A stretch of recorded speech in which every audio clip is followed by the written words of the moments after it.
오늘은 종려주일입니다. 예수님 십자가를 앞에 놓고 예루살렘에 들어오실 때 많은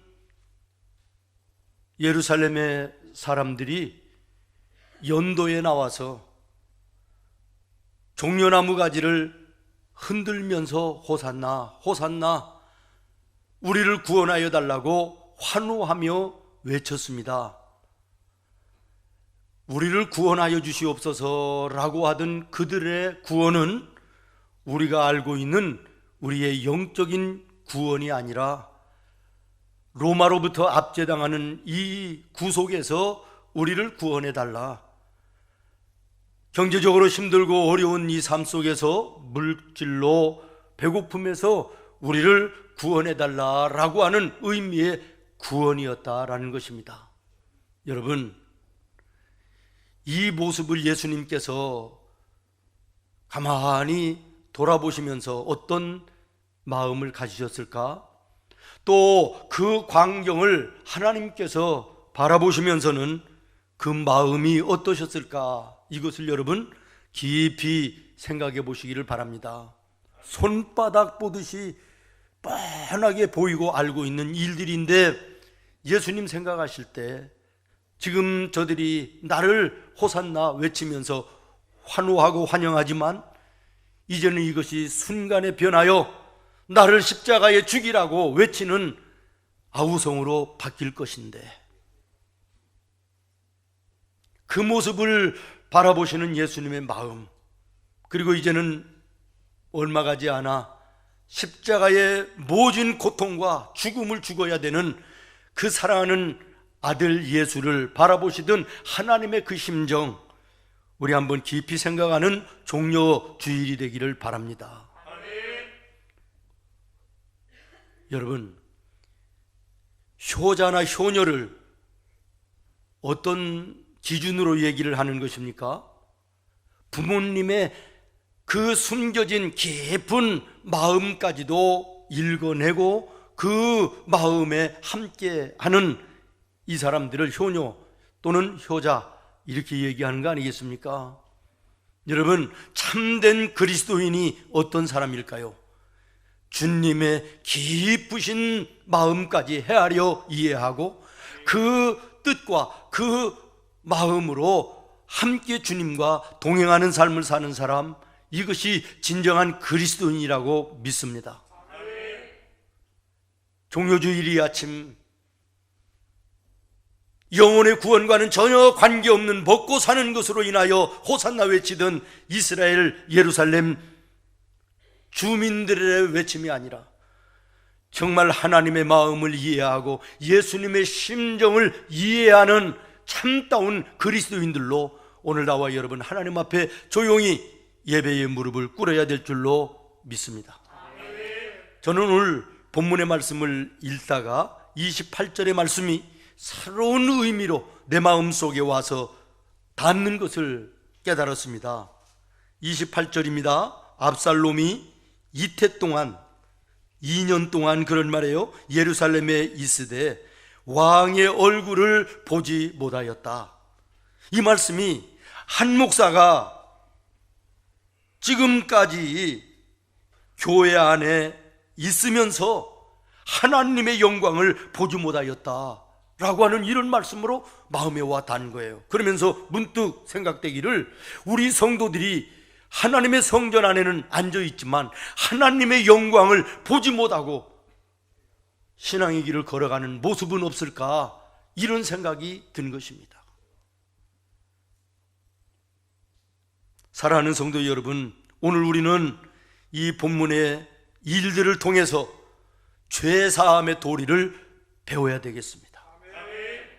무슨 도리를요? 죄사함의 도리. 우리가 먼저 생각할 말씀은 압살롬이 죄를 져요. 어떤 죄를 졌느냐 그러면 오늘 본문 말씀을 앞뒤로 조금 생각을 해야 되는데요, 다윗 왕 그러면 우리는 이스라엘의 왕 중의 왕으로, 그러나 그 이면에 보면 그 집의 가족사가 참 힘들고 어려운 일들이 많이 있었던 것을 봐요. 부인이 한두 명이 아니에요. 그러다가 보니까 배다른 자식들이 많은 거예요. 그러니까 그 자식들 사이에서 보이지 않는 이 싸움이 얼마나 치열한지 몰라요. 암논이라는 큰아들이 있었습니다.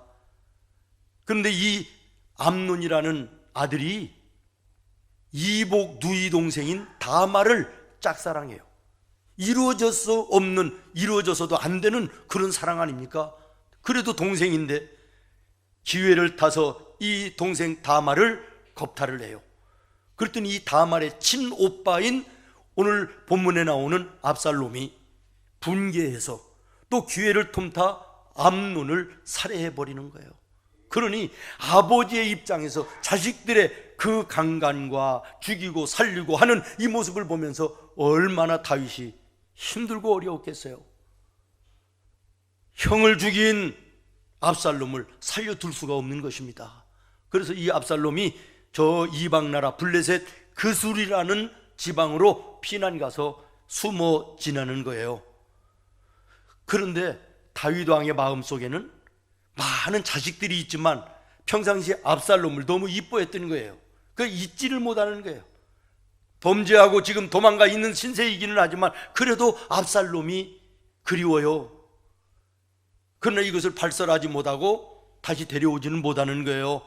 아무리 왕이라도 국민들이 있고 보는 눈들이 있는데요, 이 마음을 모압 장군이 잘 꿰뚫어 알고요, 지혜를 짜내가지고 한 여인을 다윗 왕에게 보내가지고 압살롬을 블레셋 이방 나라에서 예루살렘으로 데려오기까지 일을 만드는 거예요.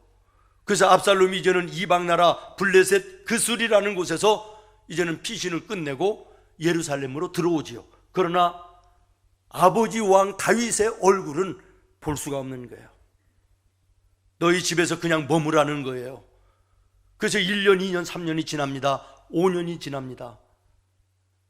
이제는 자기의 집으로 압살롬이 돌아오기는 했는데요, 아버지와 화해가 안 되니까, 아버지의 얼굴을 눈으로 마주보며 하나가 되지 않으니까 괴로운 거예요. 하루하루가 힘든 거예요. 더 이상 견딜 수가 없는 거예요. 그래서 이제는 모압 장군을 불러요. 와서 우리 아버지와 나 사이를 좀 잘 연결해서 화해를 하게 해달라. 그런데 요압 장군이 안 와요. 한 번 부르고 두 번 불러도 안 오는 거예요. 그러니까 오늘 본문에 이 압살롬이 자기 집 옆에 있는 모압 장군의 보리밭에다가 종들을 시켜서 불을 쳐지르는 거예요. 그때서야 모압 장군이 오지요. 그 얘기하는 거예요. 압살롬이, 당신이 나를 저 이방 블레셋에서 아버지와 화해하기 위하여 여기까지 오게 했으니 이왕에 이제는 아버지의 얼굴을 내가 맛보고 화해하고 잘 지낼 수 있도록 그렇게 좀 다리를 놔달라. 하루하루 사는 것이 내가 사는 게 아니고 힘들어서 어렵고 고통스러워서 살 수가 없다, 이렇게 얘기를 했다는 거예요. 이해 잘 하고 계시죠? 네. 그래가지고 이제는 드디어 이 압살롬과 다윗 왕이 만나게 되고 서로가 껴안고 입을 맞추면서 화해하고 자유로운 삶을 살게 됐다라고 하는 이런 이야기입니다. 여러분, 오늘 우리는 이 말씀을 통해서 무엇을 깨닫느냐 그러면, 하나님 앞에 우리가 완전한 죄사함을 받지 아니하고는 우리가 인간다운 삶을 살 수가 없으며, 더더군다나 성도는 성도다운 삶을 살 수 없다는 것을 오늘 말씀을 통하여 깨닫게 되는 것입니다. 여러분, 한번 오늘 보십시오. 압살롬이 블레셋 그술 지방에 5년이라는 세월을 머무는데요, 먹고 입을 것이 없어서 힘들었나요? 아닙니다. 먹을 것, 입을 것은 얼마든지 풍족했습니다. 그런데 문제는 심령의 문제였다는 거예요. 의식주의 문제가 아니라 심령의 문제였다라는 것입니다. 다시 말하면 아버지의 진노 아래에 있던 그 시간들, 너무 힘들었다는 거예요. 압박감, 불안감, 두려움, 그야말로 먹는 것은 부족함이 없는데 심적으로 이 마음이 너무 힘들어서 견딜 수가 없었다. 이런 상태로 조금만 더 가면 죽을 것만 같았다. 한시바삐 이 죄에서 벗어나서 진노의 자리에 용서받아 아버지 앞에 떳떳이 서고 싶다. 이것이 압살롬의 마음이었다라는 것입니다. 오늘 우리는 이 말씀에서 깨달아야 될 것이 뭐냐? 죄는 견고한 담벼락이다라는 거예요. 여러분 한번 따라하겠습니다. 죄는 견고한 담벼락이다. 담이 뭐지요? 가로막는 거예요. 죄라고 하는 것은 하나님과 나 사이를 가로막아요. 사람과 사람 사이를 가로막아요. 그래서 답답하게 만들어요. 힘들게 만들어요. 어둡게 만들어요. 인생을 칙칙하게 만들어요. 못 살게 만드는 거예요. 오늘 하나님과의 관계와 사람과의 관계 속에서 답답한 분 계십니까? 힘들고 어려운 분이 계십니까? 혹시 죄의 담이 내 마음 속에 막고 있기 때문이 아닌지 돌아봐야 될 것입니다. 두 번째, 죄는 따라하겠습니다. 독극물이다. 그렇습니다. 독극물이에요. 우리의 몸속에 눈에 보이지도 않는 병균 몇 마리만 가지고 있어도 힘들고 고통스럽고 아프지 않아요? 마찬가지로 죄는 우리의 마음속에 독소라. 이 독소를 마음속에 품고 있으면 이 속이 편할 리가 없지요. 나타나는 고통도 있지요. 아픔과 괴로움이 있는 것입니다. 그래서 시편 기자는요, 내 마음에 죄를 품고 있으면 이것이 나의 뼈를 마르게 하는 것이다 라고 고백을 하는데요, 시편 32편 3절부터 4절입니다. 내가 입을 열지 아니할 때 종일 신음함으로 내 뼈가 새하였도다. 내가 입을 열지 아니할 때라는 건 뭐예요? 내가 하나님 앞에 회개하여 완전히 죄를 용서함 받지 못했을 때는 그런 말이에요. 종일 신음함으로 내 뼈가 쇠하였도다. 주의 손이 주야로 나를 누르시오니, 내가 회개하지 않고 용서함을 받지 못했을 때는 하나님의 손이 나를 누르는 것 같았다는 거예요. 그래서 진액이 빠져나가 여름 가뭄에 마름같이 되었나이다. 여러분, 죄의 문제가 완전히 해결되지 않으면 쫓아오는 사람이 없어도 불안합니다. 힘들고 어렵습니다. 먹고 사는 것은 풍족해도 마음이 편치 않아 평안이 없습니다. 두려움과 불안함과 초조함이 엄습해 옵니다. 삶을 어둡게 합니다. 뼈가 마르고 진액이 빠져나가는 것 같은 괴로움과 아픔을 느끼는 것입니다. 여러분, 이것이 느껴져야 소망 있는 자들이에요. 문둥병이 무엇입니까? 썩어가는데도 아픔과 고통을 느끼지 못하는 거예요. 내가 죄를 마음속에 품고 있으면서도 내가 하나님 앞에 죄인됨을, 그것 때문에 아픔과 괴로움과 고통을 느끼지 못하는 성도라면 성도가 아닙니다. 영적인 문둥병입니다. 죄 때문에 심령이 괴롭고 편치 못하고 힘들고 어려운 이 모습이 있다면 아직은 소망이 있는 것입니다.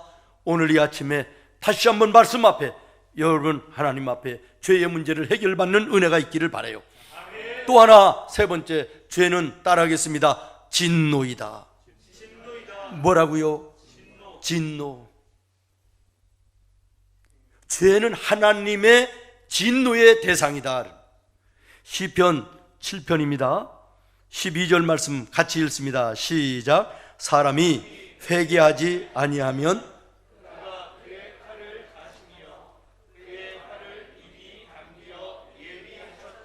아멘. 사람이 회개하지 아니하면 하나님께서 뭘 하신다고요? 칼을 하신다.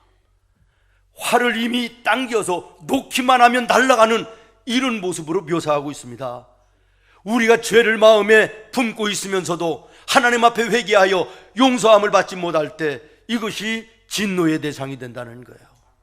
하나님의 진노의 칼이 언제 임할지 모르는 거예요. 하나님이 손을 놓기만 하면 화살이 살같이 날라와 나의 인생을 무너뜨리게 된다는 것이에요. 죄의 문제를 해결받지 않고는 우리가 성도다운 삶을 살 수 없음을 기억하시기를 바랍니다. 산다고 해도 평안이 없습니다. 참 삶의 기쁨이 없는 것입니다. 용서받아야 되는 것입니다. 또 하나 오늘 우리 말씀을 통하여 생각할 것은 압살롬이 블레셋 이방나라 그술에 피하여 있다가 모압의 중재로 예루살렘까지는 들어오기는 했다는 거예요. 예루살렘에 들어오기는 했는데 아버지 다윗의 얼굴은 보지 못했다. 그러니 여전히 두려움과 불안함과 초조함 속에 있었다라는 것이에요. 이것은 무엇을 얘기하느냐?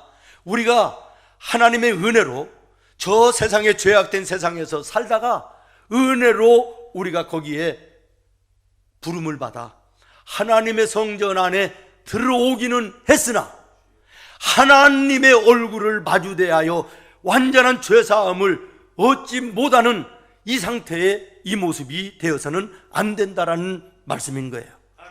여러분 이해되십니까? 이 말을 다른 말로 간단하게 얘기하면 따라하겠습니다. 절반의 회개로는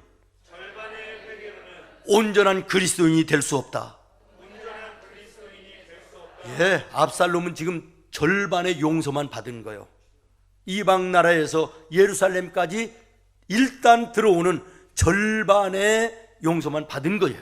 어디까지 가야 돼요? 아버지 얼굴을 뵙고 아버지와 화친하고 그 안에서 함께 자유함을 누리는 삶까지 가야 온전한 삶이 되는 것이라는 거예요.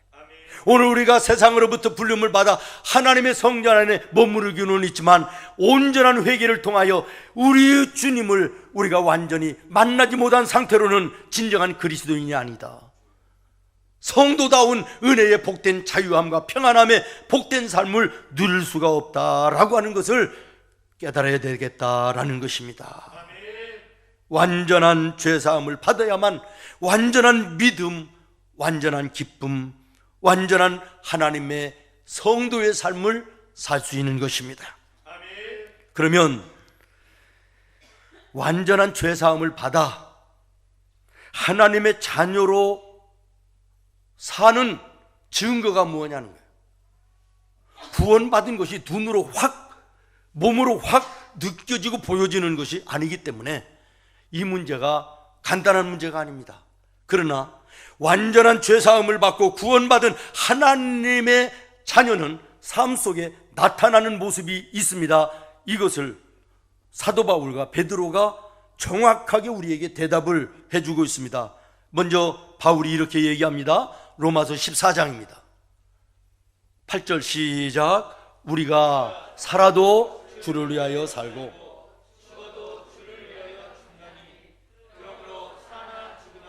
우리가 주의 것이로다. 아멘. 고린도전서 10장 31절 말씀입니다. 시작. 그런즉 너희가 먹든지 마시든지 무엇을 하든 다 하나님의 영광을 위하여 하라. 내가 구원받아 완전한 죄사함을 입고 하나님의 자녀로 영생의 축복을 누리는 성도라면 우리의 삶의 목적이 달라져야 된다는 거예요. 그전에는 내가 무엇을 먹을까, 입을까, 마실까, 내가 무엇을 쌓아놓을까, 더 많은 것을 가져야 되나, 이것이 세상적, 육신적인 내 삶의 목표였다면 이제 내가 일하는 것도, 내가 사는 것도, 내가 하는 모든 일이 결국의 목적은 하나님께 영광을 돌리는 일이 되어야 된다는 거예요. 이 삶이 되어질 때 진정한 죄사함과 구원받은 하나님의 사람으로서의 삶이 증명되는 것이다라는 거예요. 여전히 먹고 마시는 것에 치우치고 거기에 머무르고 더 많은 것을, 더 좋은 것을 위해서 사는 삶이라면 이것은 아직 거리가 먼 것이다. 내가 오늘 일을 해도, 내가 오늘 살아도, 내가 공부를 해도, 내가 무엇을 해도 그 결국의 목적은 하나님께 영광을 돌리는 것이다. 이 모습이 구원받은 완전히 하나님의 자녀가 된 성도의 증명임을 기억하시기를 바라요. 베드로전서 4장의 2절 말씀에 보면 베드로는 이렇게 대답합니다. 그 후로는, 다시 말하면 완전히 회개하여 죄사함을 받은 후에는, 그런 말이에요. 다시는 사람의 정욕을 따르지 않고 누구를 따른다? 하나님의 뜻을 따른다. 그리고 이제는 남아있는 육체가 남아있는 연수가 10년이든 50년이든 60년이든 남아있는 인생은 어떻게 한다고요? 하나님의 영광을 위해서 사는 것이다. 이것이 구원받은 자라는 거예요. 그러면서 이전에 따랐던 것은 더 이상 따르면 안 된다라고 하는 것을 말씀하면서 3절에 뭐라고 얘기합니까? 음란함, 정욕, 술 취함, 방탕, 향락, 무법, 우상숭배, 이런 세상의 것을 따르지 않고 하나님의 말씀과 하나님의 뜻을 따라 사는 것이다. 오늘 나와 여러분의 삶의 모습이 이와 같아야 될 줄로 믿습니다. 오늘 우리 주변에 어정쩡한 신앙의 상태 얼마나 많이 있습니까? 세상 사람도 아니고 하나님의 사람도 아닙니다. 세상을 따라 사는 것도 아니고 하나님을 따라 사는 것도 아닙니다. 육신을 쫓아 사는 것도 아니고 성령을 쫓아 사는 것도 아닌 애매모호한 신앙의 모습이 우리 가운데 얼마나 많이 있습니까? 사랑하는 성도 여러분, 4월의 성찬 앞에 우리가 있습니다. 이 성찬에는 완전한 죄사함이 있습니다. 죄의 문제는 아무리 의학으로 세계에 제일 가는 박사도 수술로도 어떤 방법으로도 죄의 문제는 해결할 수가 없습니다. 돈이 아무리 많은 거부요 재벌이라도 돈 가지고 지식 가지고 의술 가지고 과학 가지고 죄의 문제는 해결할 방법이 없습니다. 오직 죄의 문제는 예수님의 십자가의 보혈만이 깨끗하게 씻을 수 있고 그 죄가 씻어져야만이 우리는 구원받아 하나님의 자녀의 영원한 삶을 살 수 있음을 기억하시기를 바랍니다. 죄에 대해서 우리가 오해하는 두 가지가 있습니다. 하나는 뭐냐 그러면 이 정도 작은 것이야 일일이 무슨 회개해, 까짓 거 이거 누구든지 다 아는 것인데, 그래서 회개하지 않으므로 그 죄가 그대로 있는 사람이 있고, 또 어떤 사람은 이 엄청난 것까지도 예수님의 이름으로 회개하면 용서받는단 말이야. 아이고 말도 안 되지. 엄두가 나지 않아서 회개하지 않으므로 그 죄가 그대로 있는 경우도 있다. 그러나 여러분 기억하십시오. 죄의 문제는 우리의 입장에서 볼 때는 크고 작은 것이로되 하나님의 입장에서 죄의 본질로 볼 때는 동일한 것이에요. 그러므로 주홍같이 붉은 죄라도 목보다도 더 검은 죄라도 먼지같이 자그마한 죄라 할지라도 예수님의 십자가의 보혈로 완전히 사함받지 아니하면 죄는 하나님과 우리의 사이를 단절케 하여 우리가 구원받는 이 일이 큰 담벼락이 된다는 사실을 기억하고, 아무리 큰 죄라 할지라도 예수님의 십자가의 보혈로 우리가 깨끗하게 완전히 사함받을 수 있음을 기억하시고 성찬에 참여하는 우리 성도들 되어지기를 바랍니다. 그다음에 두 번째, 성찬은 영원한 생명이 있습니다. 요한복음 6장 53절 말씀입니다. 시작. 예수께서 이르시되